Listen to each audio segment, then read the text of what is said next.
नाम था आरव। उम्र सिर्फ 9 साल। जो बस चुपचाप अपनी कॉपी पर सूरज और घर बनाता रहता था। माँ पापा की लड़ाइयां अब उसकी आदत बन चुकी थी।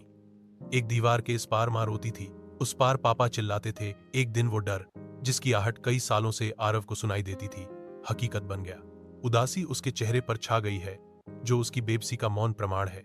आरव अदालत में अपने माता पिता के साथ बैठा है। जैसे ही न्यायाधीश के शब्द कमरे में गूंजते हैं, कोर्ट के फैसले ने कह दिया, हफ्ते के 5 दिन मां के पास रहेगा और 2 दिन पिता के पास। कानूनी तौर पर फैसला हो गया, लेकिन आरव के दिल में बंटवारा तब भी अधूरा था। आरव चुपचाप सुनता है, क्योंकि उसके नए जीवन का विवरण उसके सामने रखा गया है। उसके माता पिता एक दूसरे को देखते हैं, उनके चेहरे भावनाओं का मिश्रण व्यक्त करते हैं। एक दिन स्कूल में टीचर ने कहा, अपना फैमिली ट्री बनाओ। कक्षा में उत्साह का माहौल है, क्योंकि बच्चे उत्साहपूर्वक अपने पारिवारिक वृक्ष बना रहे हैं, अपने प्रियजनों की तस्वीरें चिपका रहे हैं। आरव 2 जड़ों और 2 तनों वाले एक पेड़ का रेखा चित्र बनाता है, लेकिन बीच में खड़ा बच्चा बिना छाया के अकेला खड़ा है। जैसे ही आरव अपनी नोटबुक बंद करता है, उस पर शांत उदासी की एक लहर छा जाती है और चुप्पी बहुत कुछ कह जाती है। वह चुपचाप घर की ओर चल देता है।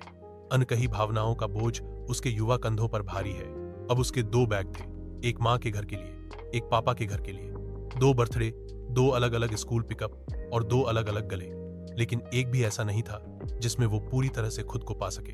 उसकी माँ चिंता से पूछती है, क्या हुआ मेरे प्यारे? आरव की आवाज कांपती है जब वह कबूल करता है, मुझे समझ नहीं आ रहा कि अब मेरा घर कौन सा है। आरव टूट जाता है, उसकी आंखों से आंसू बहने लगते हैं, क्योंकि उसकी माँ उसे कसकर गले लगाती है। अगले दिन पापा आए तो आरव ने बस इतना पूछा। आरव अपने पिता की ओर देखता है, उसकी आंखें एक हताश उम्मीद से भरी हुई हैं। पापा, मैं आपके पास रहूं तो माँ रोती है, और माँ के पास रहूं तो आप अकेले हो जाते हो। क्या मैं दोनों के पास एक साथ नहीं रह सकता?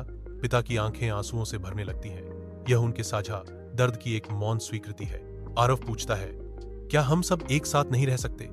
उस दिन दोनों माँ बाप पहली बार आरव के लिए साथ बैठे बिना झगड़े के, और फैसला लिया, हम अलग रहेंगे, लेकिन आरव के लिए साथ चलेंगे।